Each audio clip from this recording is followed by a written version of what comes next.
Artinya format kepemimpinan yang saya bawa ke depan di Palas Tangki ini inovatif, progresif. Bagaimana melibatkan semua masyarakat dalam setiap pembangunan, mulai dari perencanaan sampai pelaksanaan.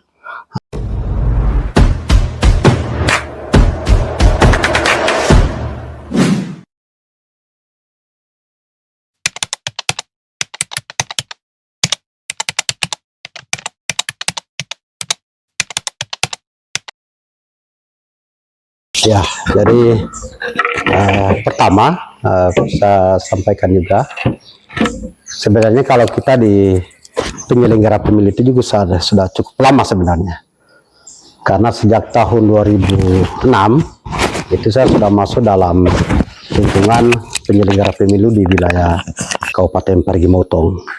Cuma memang kita di awal-awal penyelenggaraan pemilu itu masih terlibat di tingkatan desa sebagai panitia pemungutan suara di wilayah desa Palas Tangki. Kemudian setelah itu di 2008 kita mencoba masuk menjadi penyelenggara di tingkat kecamatan sebagai PPK. Artinya kesuksesan kita, keberhasilan kita selaku penyelenggara di tingkatan kecamatan, itu juga yang memotivasi saya untuk menjadi anggota KPU Kabupaten Parigi Motong.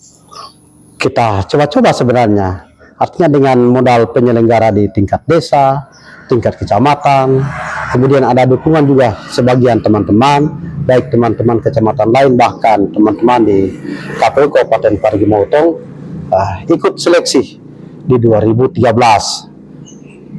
Alhamdulillah semua proses kita ikuti bagus dan kita dinyatakan lulus sampai tahun 2018.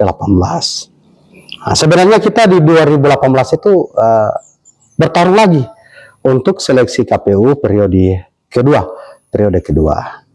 Cuman mungkin jalan takdirnya lain, berbeda dengan yang perekrutan 2013 kita mulus, pas di 2018 kita sudah tidak lagi dapat amanah untuk periode kedua 2018. Itu yang karena sudah tidak lagi menjabat anggota KPU sampai 2018. Sebenarnya kita awalnya ada dua pilihan. Pertama, menetap di Parigi, karena memang waktu itu juga Maitua ini sebagai guru PNS di SDN 1 Parigi. Kemudian yang kedua, mau balik ke Palu, tetapi pertimbangan yang terberat di sini itu memutasikan lagi Maitua dari wilayah Kabupaten Parigi Motong ke Sigi. Padahal baru 5 tahun yang lalu atau 5 tahun sebelumnya Maitua itu mutasi ke Parigi Motong dari Sigi. Sehingga kita di Parigi juga hanya mengandalkan Maitua sebagai PNS. Saya tidak ada kegiatan lagi karena sudah tidak lagi menjadi penyelenggara KPU, penyelenggara pemilu di 2019 itu. Sehingga kita putuskan kita balik ke Palasa. Apalagi waktu itu memang bersamaan dengan tsunami, gempa bumi dan likuifaksi yang ada di Palu, sehingga berarti kita harus ke Palasa dulu, jangan dulu ke Sigi. Artinya itu komunikasi saya dengan Maitua. Maka saya kembali ke Palasa melaksanakan aktivitas sebelum menjadi anggota KPU. Saya ini kalau bicara latar belakang pendidikan, saya ini sebenarnya guru. Saya guru. Jadi setelah bukan lagi jadi anggota KPU di 2019, kemudian kita balik ke Palasa, saya kembali ke sekolah. Saya kembali mengajar di MTS. Cuman memang lalu itu saya tinggal ambil di MTS, tidak lagi masuk di SMA atau ke Ulatan, hanya fokus mengajar di MTS. Jadi 1-2 tahun kita berjalan seperti biasa, normal. Artinya karena memang disiplin ilmu yang menuntut saya harus kembali ke sekolah untuk mengajar. Di sela-sela itu di tahun 2020 ternyata ada perekrutan atau pemilihan kepala desa di wilayah Kabupaten Parigi Motong, termasuk Palas Tangki pada saat itu. Saya ini awalnya masih fokus mengajar. Cuman berjalannya waktu, beberapa juga masyarakat mendatangi saya, tokoh-tokoh masyarakat, anak muda, bahkan ibu-ibu WIA, itu artinya tanya-tanya keinginan. Nah, tetapi sebenarnya sebelum itu di 2014 juga saya ini sudah diusulkan menjadi calon kepala desa Palasa Tangki. Dari sisi dokumen persyaratan 2014 itu sudah siap, cuman karena bersamaan dengan seleksi KPU, nah saya tinggal ikuti prosesnya. Cuma sampai ada masyarakat lalu saya sampaikan, saya bilang, ya daftarkan saya kalau tidak masuk ke 10 besar di KPU, itu 2014. Nah, ternyata saya masuk di 10 besar. Di penentuan di 10 besar, pengumuman 10 besar, pada saat itu terakhir pendaftaran kepala desa 2014 itu. Artinya 2013 akhir. Nah, ternyata saya tak pending, jadi tidak lanjut menjadi daftar kepala desa karena setemu 10 besar. Ternyata kejadian itu berulang di 2021 karena ada keinginan masyarakat, permintaan masyarakat. Setelah juga saya pikir-pikir juga dengan Maitua, saya pikir sudah saatnya juga saya kembali ke desa Palasa Tangki ini untuk mengabdikan diri kepada masyarakat, melayani masyarakat Palasa Tangki. Karena sudah beberapa pemilihan kepala desa sebelumnya saya ini selalu didorong. Bahkan kepala desa Tangki masih dengan beliau Ogo Ansam, masyarakat dari sana, tokoh-tokoh dari sana juga sudah mendatangi saya bagaimana caranya supaya saya menjadi kepala desa Palasa Tangki. Nah, jadi itu. Nah, sehingga pilihannya itu. Nah, karena ada dorongan, ada motivasi, permintaan dari masyarakat, saya juga merasa bagaimana karena ada sedikit amanah yang ada dengan saya, sedikit ilmu yang ada dengan saya, ada sedikit pengalaman yang ada dengan saya, pernah jadi penyelenggara pemilu di tingkat kabupaten. Saatnya sudah bisa untuk mengabdikan diri untuk masyarakat di wilayah desa Palasa Tangki. Nah, sehingga pilihan itu untuk menjadi calon kepala desa saya terima dan saya urus berkas. Jadi itu.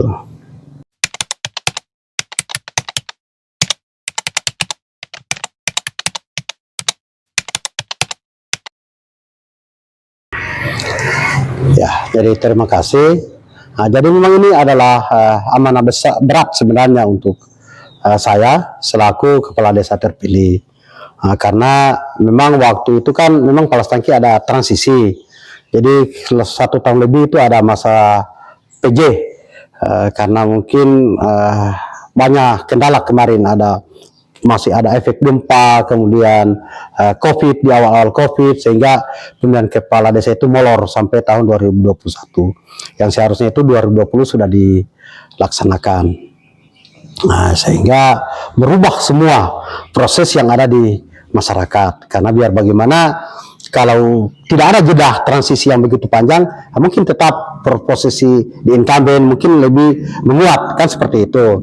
Nah, cuman karena transisinya agak panjang 1 tahun lebih, sehingga seolah-olah start dari nol semua kita calon. Jadi ada 3 calon yang lalu. Pas dilaksanakan pemilihan, alhamdulillah saya terpilih menjadi kepala desa. Itu yang saya sampaikan tadi, itu amanah yang berat sebenarnya untuk saya di awal karena pengalaman pemerintahan itu yang pertama sekali. Berbeda kalau kita sudah misalnya menjadi guru, itu mungkin sudah biasa. Kalau penyelenggara pemilu kita sudah biasa. Ini menjadi kepala desa, walaupun itu pemerintahan yang kecil itu di tingkatan desa, tetapi itu berat. Tetapi saya hanya berpikiran, karena ini adalah dorongan dari semua masyarakat dan ada keinginan juga dari saya melakukan pengabdian terhadap masyarakat Palasa Tangki. Itu semua yang menguatkan saya. Saya harus optimis. Saya optimis setelah terpilih saya harus melakukan perubahan di wilayah desa Palasa Tangki, khususnya Kecamatan Palasa umumnya. Sehingga memang dari awal di pencalonan saya akan membawa misi menjadikan desa Palasa Tangki unggul di segala bidang selama saya menjadi kepala desa. Itu banyak item program.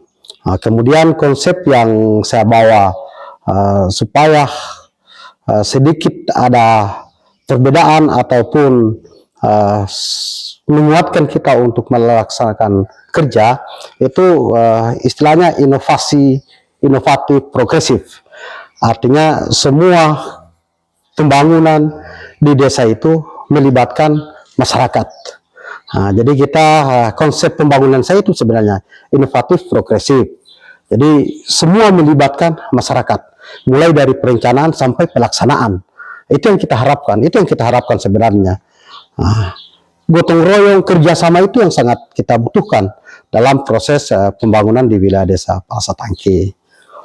Sehingga di awal-awal pekerjaan saya, karena memang kita ini melanjutkan, karena di 2001 kita dilantik di April, sebagian kegiatan khususnya masalah COVID sudah ditangani oleh pejabat sebelumnya, maka kita tinggal melanjutkan yang ada. Karena kita masih melanjutkan, masih mengacu ke APBDes yang ditetapkan oleh PJ sebelumnya, maka kita masih istilahnya masih monoton sesuai dengan apa yang sudah ditetapkan. Kita ikutlah alur itu sampai selesailah 2021. Tetapi di 2022 kita sudah mulai masuk dalam kerangka berpikir kita sesuai dengan visi misi kita. Jadi kita programkanlah yang bersentuhan langsung dengan kebutuhan dasar manusia sesuai dengan kemampuan anggaran yang ada di wilayah desa Palasa Tangki.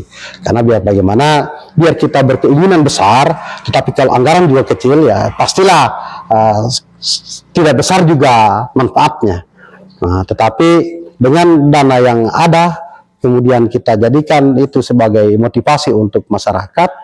Alhamdulillah di 2022 kegiatan di masyarakat itu sudah berjalan. Artinya kebutuhan dasar manusia ini kan sepanjang sudah terpenuhi sandang pangan, papannya, kesehatannya, pendidikannya, artinya pastilah ada perubahan di masyarakat. Itu yang pelan-pelan kita lakukan. Di pangan misalnya, di 2022 kita langsung kebetulan juga itu memang berbarengan dengan program pemerintah pusat terkait dengan program ketahanan pangan. Jadi di program ketahanan pangan ini apa yang harus kita lakukan di Tangki lakukan, karena ada dana ini yang dana desa ini bisa kita lakukan untuk ketahanan pangan. Sehingga langsung kita ambil 20% dari dana desa itu untuk memprogramkan ketahanan pangan. Kita awali dari mesin-mesin, kemudian dari bibit-bibit. Alhamdulillah di 2022 itu kan kita ini sempat hidup dengan bawang. Itu dirangsang dari dana desa. Sehingga bawang goreng Palasa Tangki ini sempat booming sebenarnya. Cuman karena terkendala dengan hama dan lain-lain sehingga menurun ulang kasihan kehidupan masyarakat untuk bertani di bawang. Kemudian kita juga mencoba melakukan terobosan terkait dengan irigasi. Karena pada saat itu saya jauh sebelum saya juga jadi kepala desa, irigasi ini sudah jebol. Kemudian pada saat kita sudah jadi kepala desa, kebetulan ada juga di sini AMP TMJ, maka kita lakukan komunikasi. Bagaimana caranya supaya irigasi itu bisa dibantu untuk dialirkan air ke salurannya. Alhamdulillah TMJ bantu dan masuklah air kurang lebih 1-2 bulan. Cuman kan Sungai Palasa ini musibah tidak bisa kita prediksi. Sehingga walaupun dikerja dengan begitu berat oleh PT TMJ, akhirnya jebol kembali. Tetapi komitmen itu kita laksanakan sebenarnya. Karena kita waktu di visi misi lalu saya sampaikan 100 hari menjabat itu kita harus ada yang dilihat di Palasa Tangki. Ternyata persis kita dilantik 15 April, bulan Juli itu mengalir air yang dilakukan oleh TMJ. Cuman hanya sekitar 3 bulan katanya salah, mengalir jebol ulang karena banjir. Jadi kemudian program-program kesehatan, kebutuhan dasar yang lain, masalah kesehatan. Itu juga program lanjutan. Karena kalau kesehatan, misalnya pemberian makanan tambahan, posyandu, itu sebenarnya sudah lanjutan. Dari kepala desa sebelumnya itu sudah melaksanakan. Cuman kita sedikit menambahkan, menyemangati para kader, kemudian ibu-ibu hamil yang punya anak dan bayi supaya lebih aktif ke posyandu melalui program Gentar Jelita yang kita namakan di awal-awal 2022, gerakan antar jemput bayi dan balita ke posyandu Gentar Jelita. Ternyata program itu dianggap berhasil oleh pihak puskesmas, walaupun belum termuat dalam nomenklatur penganggaran dana desa terkait dengan Gentar Jelita, tapi itu sudah dapat apresiasi dari puskesmas, sehingga kita ditunjuk di 2023 kita ditunjuk mewakili Kecamatan Palasa mengikuti lomba posyandu tingkat kabupaten. Nah, ternyata program Gentar Jelita, pelayanan posyandu yang sudah berapa model kita lakukan, menambah kader, kemudian didorong bagaimana ibu hamil, bayi balita harus dibawa ke posyandu, kita dapat apresiasi dari pemerintah kabupaten. Posyandu saja saya peringkat terbaik kedua tingkat kabupaten. Kemudian inovasi harapan 2, inovasi tingkat kabupaten. Yang Gentar Jelita tadi itu, gerakan antar jemput bayi dan balita. Harapan kita ketika itu terpenuhi, walaupun itu baru dasar dari posyandu, tetapi seluruh masyarakat di wilayah Palestangke ini sadar pentingnya itu kesehatan dan gizi. Karena dari situ proses pertumbuhan dan perkembangan kita ke depan mau jadi apa kita. Dari gizi sebenarnya, dari posyandu itu.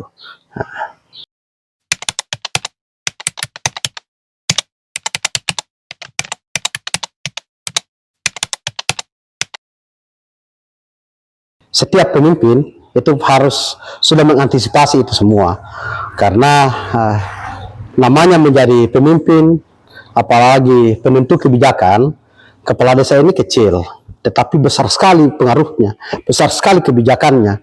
Dari sisi anggaran dia itu pengguna anggaran. Kalau kepala desa, tidak ada yang bisa intervensi kepala desa dalam melakukan itu. Begitu juga program, Nah, tetapi macam yang saya sampaikan di awal tadi, yang mendorong saya, artinya format kepemimpinan yang saya bawa ke depan di Palestangke ini inovatif, progresif. Bagaimana melibatkan semua masyarakat dalam setiap pembangunan, mulai dari perencanaan sampai pelaksanaan. Karena masyarakat ini harus terlibat menjadi pengawas, kan seperti itu ya. Tetapi kadang-kadang hal-hal seperti itu kan tidak diiringi dengan budget, dengan anggaran yang ada. Kita mau masyarakat terlibat menjadi pengawas, tetapi tidak ada anggaran yang kita libatkan. Kita mau pekerjaan cepat selesai, mau kerja bakti. Tetapi kadang-kadang masyarakat itu kan program desa, pastilah ada biaya dan lain-lain. Sehingga membuat konsep inovatif progresif tadi belum berjalan maksimal. Walaupun secara umum masyarakat ini sudah mulai bergerak. Masyarakat sudah mulai bergerak, sudah mulai bergotong royong, sudah mulai bersama-sama. Tetapi kita belum skala yang secara keseluruhan, secara masif. Karena baru 1-2 titik masyarakat yang memang betul-betul partisipasinya penuh terhadap pembangunan. Tetapi 1-2 titik masih berkurang. Artinya tantangan terberat kita di situ sebenarnya. Bagaimana supaya menyatukan masyarakat ini satu konsep pikiran inovatif progresif tadi itu. Supaya semua mau terlibat dalam proses perencanaan sampai pembangunan. Di setiap musyawarah kita ini mengundang.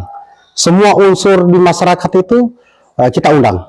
Kalau lembaga-lembaga terkait sudah pasti. LPM, BPD itu sudah pasti. Karena tanpa kehadiran mereka, prosedur di musyawarah tidak sah sebenarnya. Tetapi tokoh-tokoh masyarakat kita libatkan.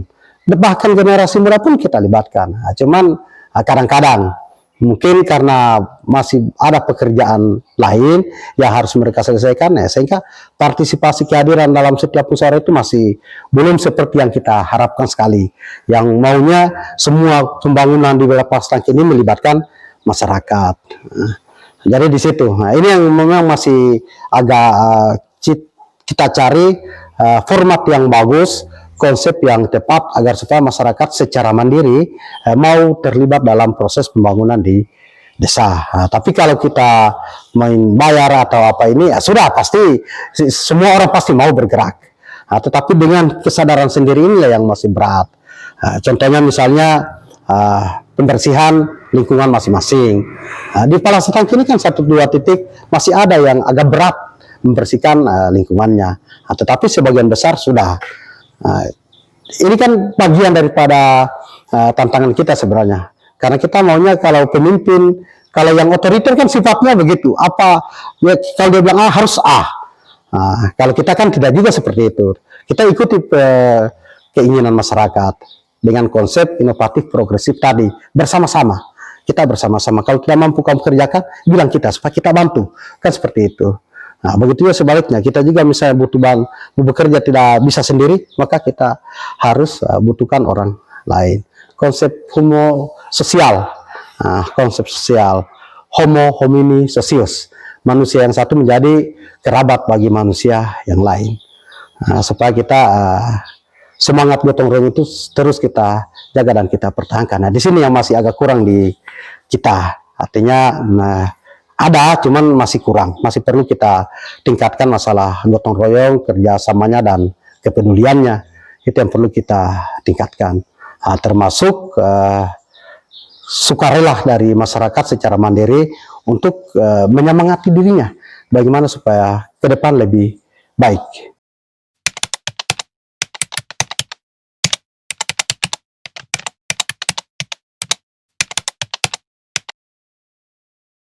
Jadi kalau 2024, karena memang konsep dana desa ini kita mengacu ke peraturan Menteri Desa dan peraturan Menteri Dalam Negeri, termasuk peraturan Menteri Keuangan dalam pengelolaan keuangan dana desa ataupun alokasi dana desa. Sehingga yang menjadi prioritas sesuai dengan peraturan Menteri Desa tahun 2024 ini, yang pertama tetap stunting, yang kesehatan yang tadi sedikit sudah saya singgung, kemudian ketahanan pangan, BUMDes. Jadi itu yang BLT ini sudah berjalan sudah berapa tahun terakhir itu berjalan. Kalau kita lihat dari sisi stunting, penanganan stunting, ya mudah-mudahan karena sampai saat ini Palas Tangki alhamdulillah mungkin salah satunya desa di wilayah Kecamatan Palasa yang belum menjadi lokus stunting. Artinya ini yang kita tekan sekali, jangan sampai itu terjadi. Sehingga berapa program yang PMT, seperti saya sampaikan tadi, program PMT ini dari Kepala Desa sebelumnya ini sudah berjalan. Nah, tapi di masanya kita lebih tingkatkan lagi. Pertama, melakukan motivasi, dorongan terhadap ibu-ibu hamil dan balita supaya datang aktif ke posyandu, termasuk melalui program gerakan antar jemput tadi, antar jelita. Kemudian kita juga ada format khusus terkait dengan PMT. Kalau dulunya PMT setiap bulan 1 kali, sekarang kita ada berapa bagian. Ada PMT khusus stunting, ada juga PMT yang umum. Kalau PMT khusus stunting itu biasa kita berikan setiap 2 minggu. Bahkan di 2023 awal, karena kita ini sudah terancam, Palas Tangki lalu itu sudah yang gizi buruk itu data yang kita terima itu kalau tidak salah 5 orang. Ini sudah mendekati. Kalau ini tidak dituntaskan ini pasti kita akan jadi lokus tahun berikutnya, akan jadi lokus. Maka PKK, Ketua PKK selaku TPK kemarin mengusulkan ke kami di pemerintah desa agar supaya memberikan makanan tambahan kepada yang 5 orang tadi ini. Maka secara cepat kita langsung anggarkan perubahan anggaran di PMT, maka kita berikan. Jadi setiap 2 minggu itu kita antarkan makanan sembako. Jadi 9 bahan pokok istilahnya kalau dulu, cuman yang jelas sekarang bukan itu lagi, yang ada telurnya, ada sayur-sayur mentahnya, beras kita antarkan kepada keluarga yang terindikasi tadi itu, yang terindikasi gizi buruk. Dan itu berjalan sudah sampai 2024 ini lagi berjalan. Dan alhamdulillah resiko itu tidak ada. Maka sampai hari ini dan usahakan sampai ke depan tidak ada Palas Tangki itu akan ditetapkan jadi lokus stunting. Ini tentu karena program yang kita lakukan itu. Di 2024 ini itu jadi prioritas utama kita.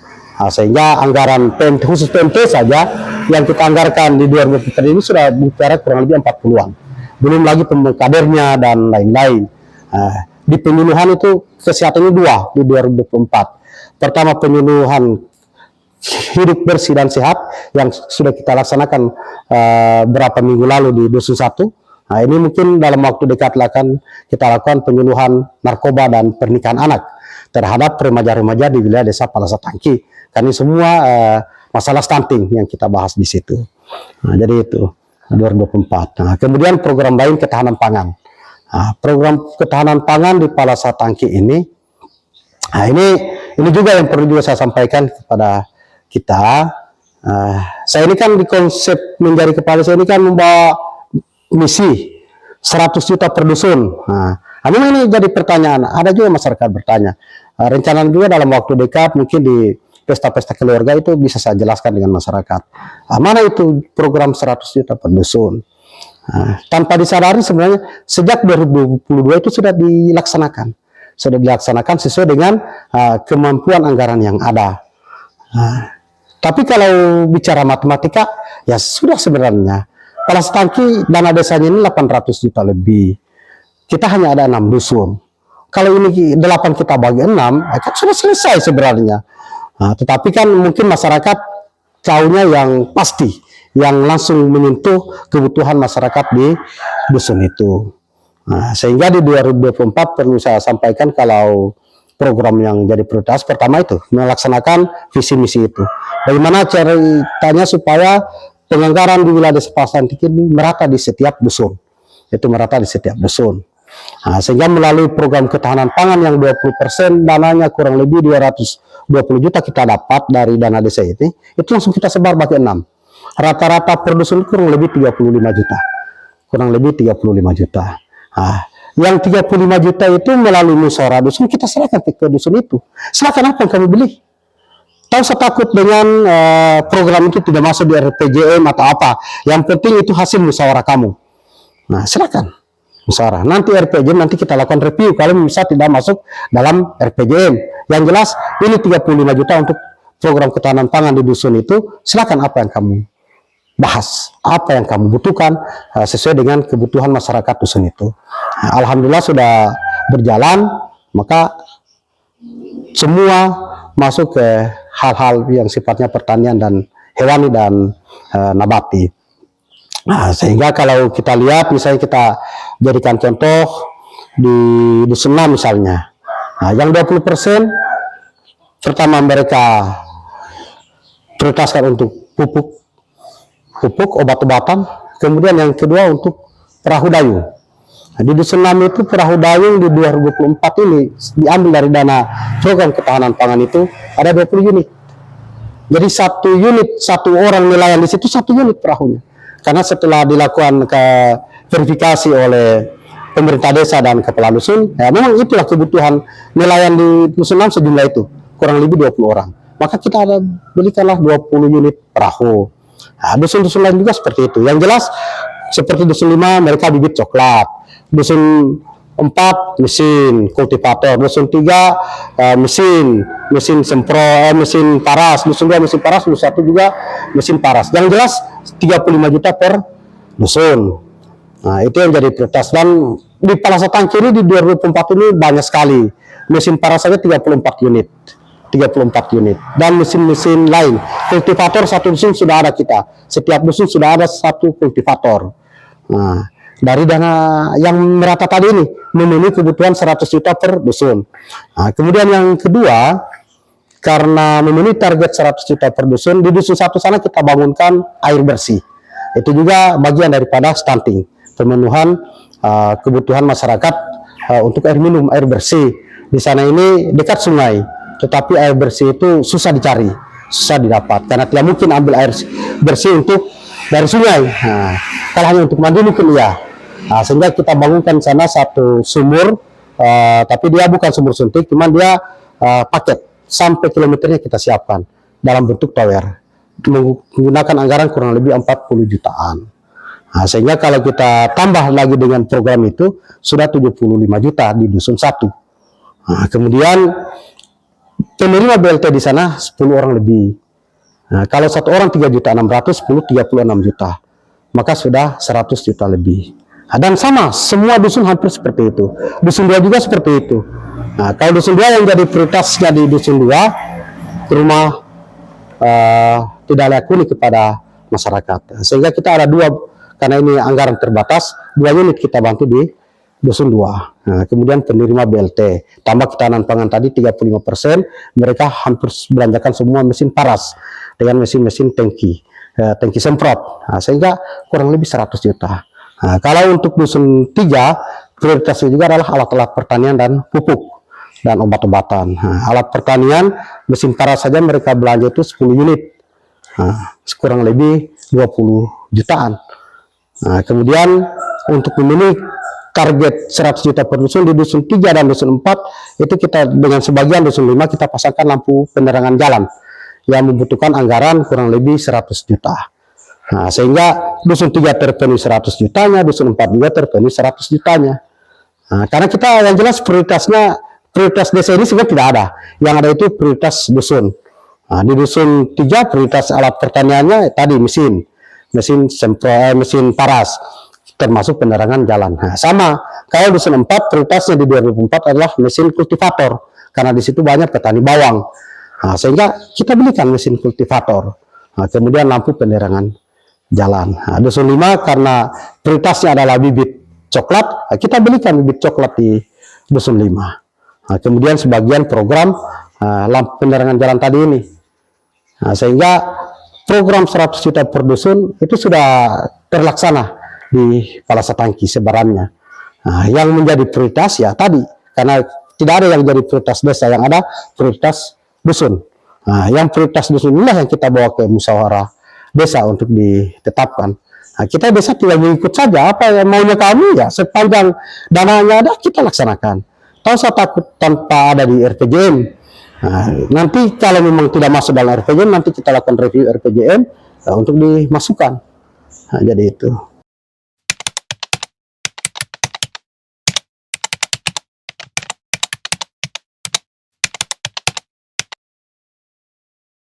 Ya, karena kalau menjawab visi dan misi saya menjadikan desa Palasatangki unggul di segala bidang selama saya menjabat, artinya tidak akan ini kalau di waktu visi misi itu saya batas 2006, karena kan memang masa jabatan kepala desa berakhir di situ di 2027 awal.